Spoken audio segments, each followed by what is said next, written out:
7h28, já estamos de volta com o terceiro bloco do Bom Dia Rio Branco desta sexta-feira, hoje 7 de dezembro, agradecendo sempre a sua audiência, a sua companhia. Você que desde cedo acompanha o Bom Dia Rio Branco, ou você que está ligando o seu televisor agora, eu gostaria de relembrar que todas as informações, tudo que já foi exibido no primeiro ou segundo bloco do programa, você vai poder rever acessando o site www.oriobranco.net. Eu recebo aqui nos estúdios do Bom Dia Rio Branco a Ângela Mendes, ela que é coordenadora do Comitê Chico Mendes e também diretora do CNS. E o de Araújo, que é coordenador do CNS. Ângela, bom dia, seja bem-vinda ao Bom Dia Rio Branco. Bom dia, de Araújo. Bom dia. Eu já começo te perguntando o que é esse CNS, hein? Bom, o CNS é o Conselho Nacional das Populações Extrativistas, que era o antigo Conselho Nacional dos Seringueiros, que foi criado no bojo desse movimento, liderado pelo Chico Mendes em 1985, e que representa a categoria extrativista. Então são 30 anos da morte do Chico Mendes. São 30 Para anos. celebrar esses 30 anos, claro, todos os anos e todos os dias, essa luta por conta da preservação do meio ambiente, ela não para, é constante. Mas a cada ano vocês fazem uma atividade diferente para relembrar de forma mais especial o assassinato do líder seringueiro, seria isso? Isso mesmo. O Comitê Chico Mendes, especialmente, todo ano realiza a Semana Chico Mendes, que vai do dia 15 ao dia 22 de dezembro, né, fazendo esses momentos de reflexão, né, acima das questões de justiça social e preservação ambiental, né, defendidas pelo Chico. Esse ano, especialmente, a gente tem aí esses 30 anos em que a gente vai celebrar o grande legado deixado por essa luta, né? E aí, nos dias 15, 16 e 17 de dezembro, lá em Chapuri, nós vamos estar fazendo o legado, discutindo o legado do Chico Mendes.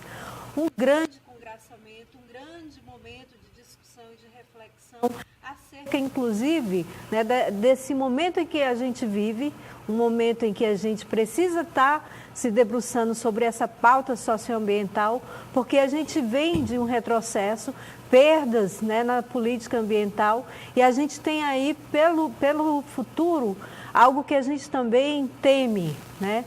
Então, a importância de estar se discutindo esses 30 anos do legado do Chico Mendes, né, que é concretizado nas formas de reservas extrativistas e outros modelos de territórios de uso coletivo, indígenas, quilombolas e os próprios extrativistas, e que diante de um cenário político atual, a gente vê que a gente precisa estar cada vez mais nós nos preocupando com isso.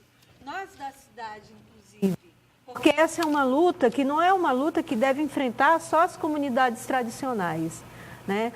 E aí a gente vai fazer esse grande momento, dias 15, 16, 17, em Chapuri, né? Mas a Semana Chico Mendes segue, e aí dias 18 e 19 nós vamos estar na comunidade do Seringal Cachoeira, que foi lá em Chapuri também, que foi o local em que aconteceu o último grande empate liderado pelo Chico, né? E aí, em seguida, dias 20, 21 e 22, a gente vai estar aqui em Rio Branco fazendo também essa celebração. Agora, de Araújo, bom dia para você, seja bem-vindo também ao Bom Dia Rio Branco. Você é coordenador do Conselho, como disse a Ângela, é o Conselho Nacional das Populações Extrativistas. O que, na verdade, trata e o que tem sido a maior preocupação desse Conselho nos últimos anos? Isso, como a Ana falou, né, o Conselho foi criado em 1985. Foi o ano que o Chico foi assassinado? Foi o ano que o Chico foi assassinado e ele liderava também, né, a criação do Conselho. Assim como os outros movimentos, eles têm uma época que se trata da política. E em 2011 nós criamos o Chamado da Floresta, que é uma luta do CNS, onde a gente pode discutir as nossas políticas públicas e reivindicar o direito como extrativista. E aí a gente fez, durante esses anos, de 2 em 2 anos a gente vem fazendo. Porém, era feito nos outros estados, no Pará, né, na Amazônia, Congresso do CNS também a gente tem feito, em Amapá. E aí, por ser 30 anos de assassinato do Chico Mendes, a gente resolveu fazer aqui no estado do Acre, né, em vez de ser o chamado da floresta legado de Chico, para a gente rever exatamente o que já foi feito, né, o que precisa melhorar e pensar para o futuro, para essa juventude, o futuro do Brasil, o futuro do planeta e o futuro dessa juventude que nós temos extrativista, que hoje no estado do Acre nós temos 5 reservas extrativistas, que é a reserva extrativista Chico Mendes, Alto Juruá. Qual é a maior? Alto Taracá, a Chico Mendes. Chico Mendes. Caso Iracema e Riozinho da Liberdade. A Chico Mendes, ela tem uma abrangência de 7 municípios. Pega de Sena Madureira a Assis Brasil. Né?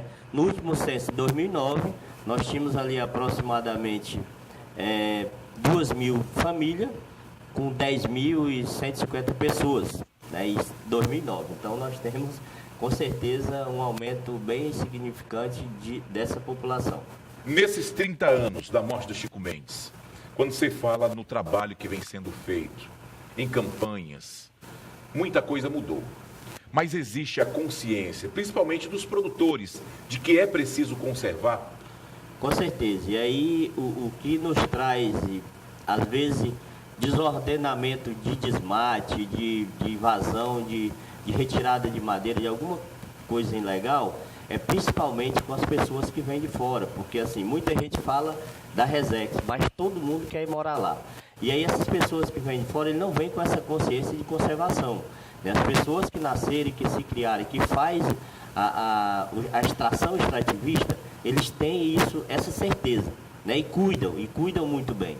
E graças ao governo do estado, né, com vários investimentos que foram feitos, as pessoas mudam de qualidade de vida. Nós tivemos investimento desde o governo do Joy Viana, né, do Binho, do Tião Viana, tivemos muito investimento de melhoria de infraestrutura, de vários programas, e as pessoas mudam. Quando elas mudam de concepção. Mas a gente precisa também ter os órgãos responsáveis ambiental que também cuide, que faça a parte dele.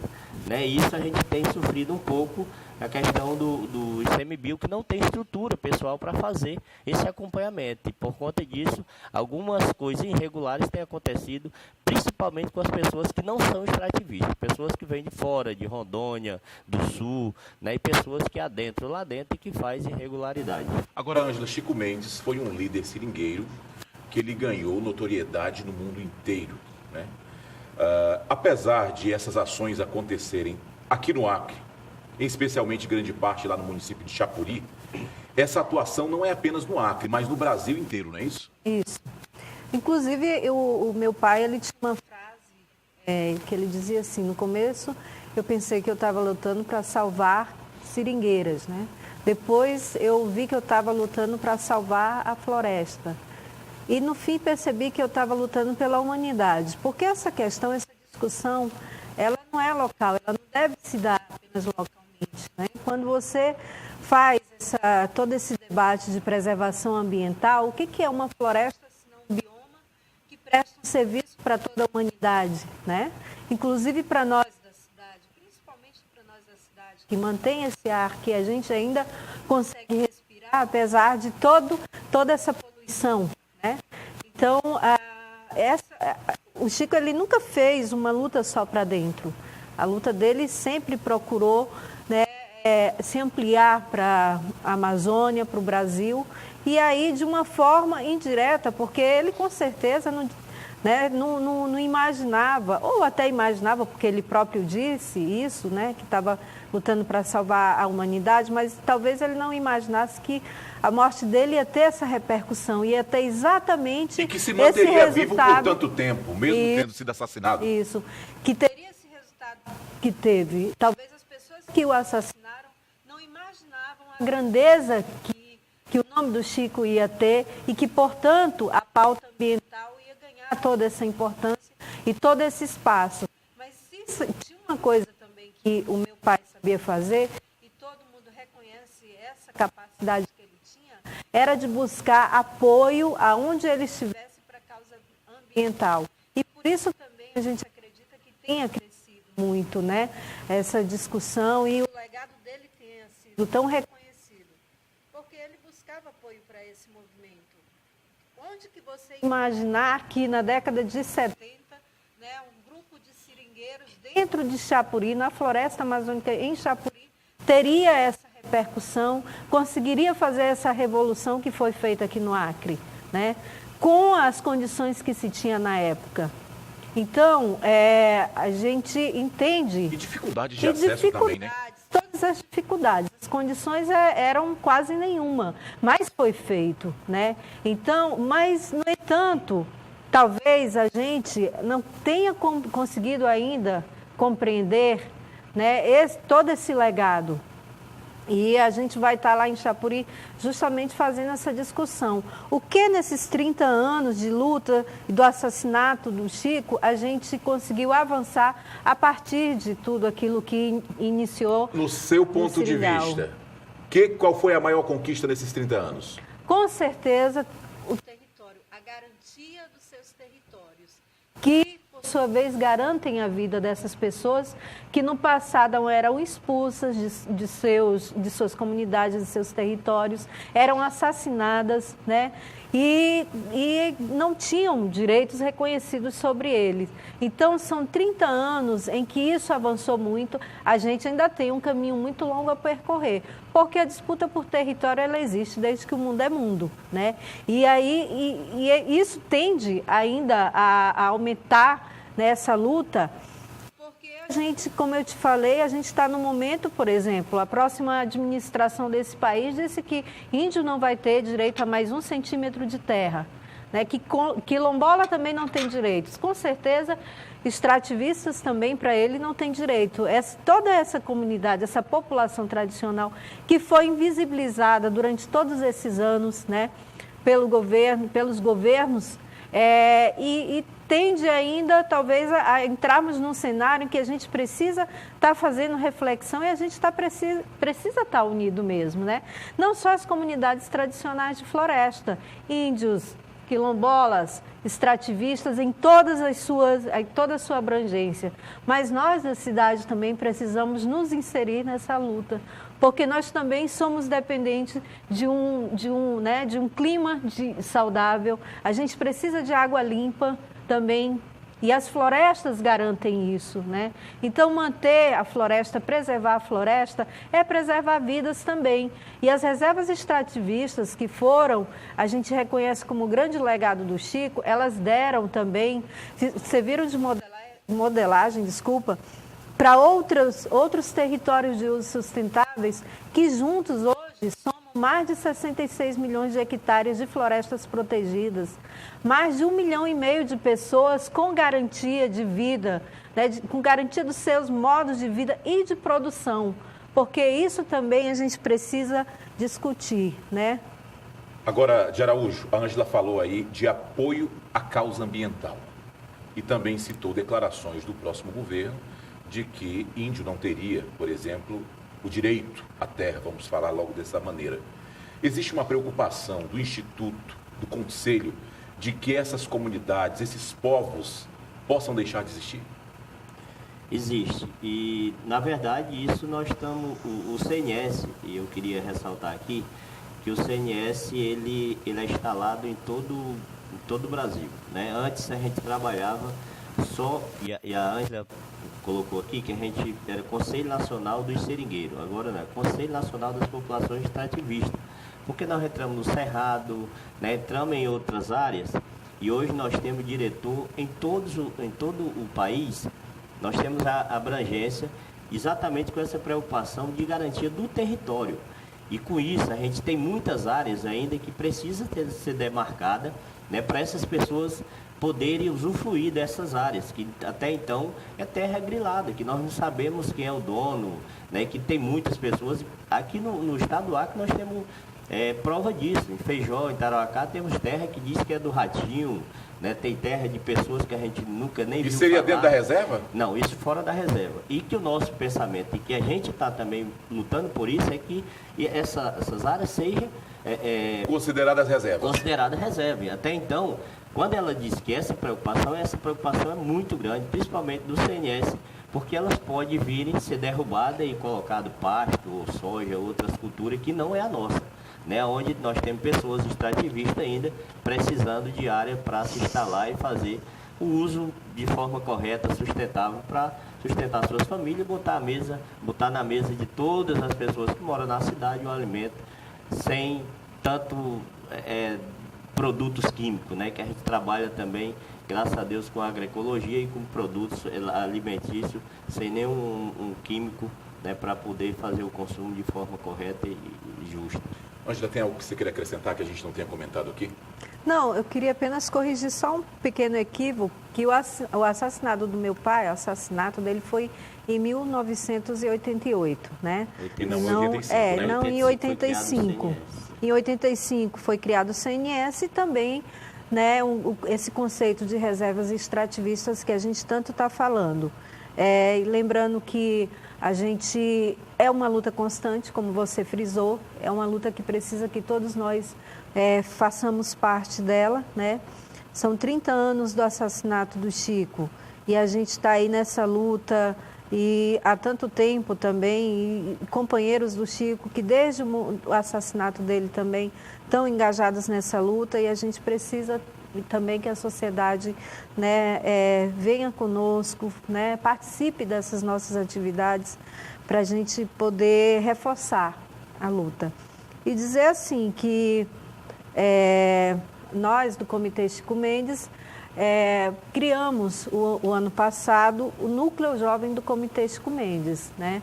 E que são jovens que estão aí contribuindo também, entendendo o seu lugar, né? E o seu papel, desde cedo, a orientação de que entendendo o seu papel nesse processo todo, né?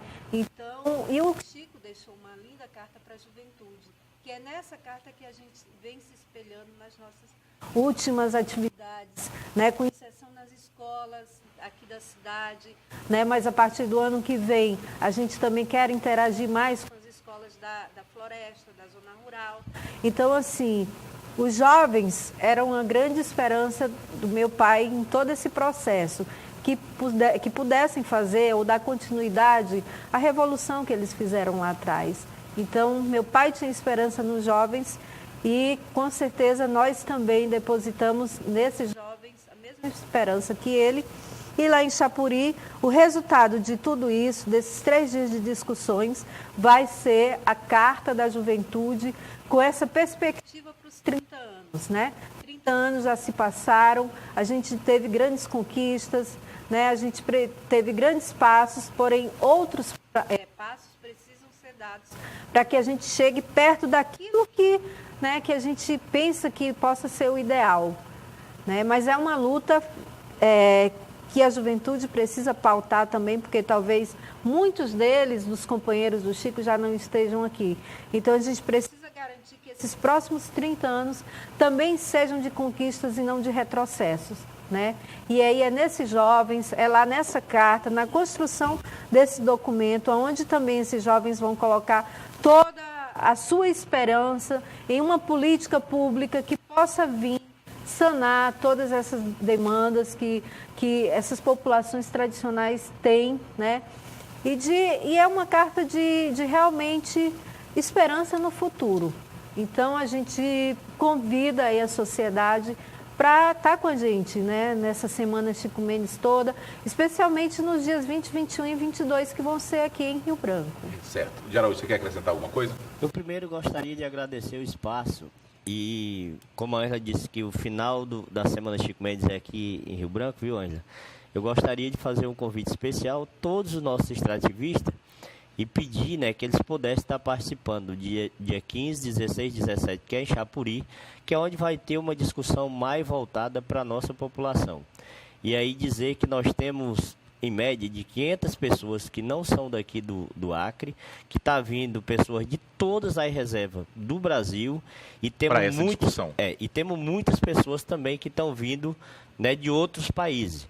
Então vai ter, né, várias discussões e que eu queria fazer esse convite para toda a população acreana, né, que pudesse também estar contribuindo para a questão ambiental, social e econômica do nosso estado. E muito obrigado. 7h47. Eu conversei aqui com a Ângela Mendes, coordenadora do Comitê Chico Mendes e também diretora do CNS, e o de Araújo, que é coordenador do CNS, o Conselho Nacional das populações extrativistas. Ângela, obrigado por sua Muito vinda, obrigada. sucesso. Obrigado, Araújo, bom sucesso. trabalho. Obrigada. E com isso nós terminamos o Bom Dia Rio Branco desta sexta-feira, 7 de dezembro, agradecendo sua audiência e relembrando que se você quiser rever esse ou outros programas da TV Rio Branco, basta acessar o site riobranco.net. Outras informações durante a nossa programação ou no site www.oriobranco.net. Se Deus quiser e haverá de querer, nós voltaremos na segunda-feira, a partir das 6h30 da manhã, ao vivo, com mais um Bom Dia Rio Branco. Tenham todos uma excelente sexta-feira, bom final de semana e até segunda.